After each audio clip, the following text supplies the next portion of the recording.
చెడ్డి ఏం చేసిందమ్మా? చెడ్డి ఏం చేసింది? వద్దు అన్నవా? పాప పాప వద్దు, కొరకొద్దు అన్నవా? ఏమైందమ్మా? ఏమైంది? ఏమైంది బిడ్డ? ఏమైంది? ఏమైంది అక్కి? యాంట్ కొరికిందా? హాయ్ అయిందా? చెడ్డి కొరికిందా? టెడ్డీ ఏం చేసింది? చెడ్డి ఏం చేసింది? అన్నదా? ఓకే, కొరికిందా?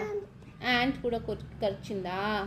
నో చెప్పు, నో చెప్పు, నో కొరకొద్దు అను. చెడ్డి నో ఉమ్మనే ఊదిన టెడ్డీ నో, బ్యాడ్ గర్ల్ అంటారు, అట్లా అంటే బ్యాడ్ అంటారు. కొరకొద్దు టెడ్డీ. తాత కొరికిందా? తాత ఎందుకు కొరికినావు తాత దాన్ని?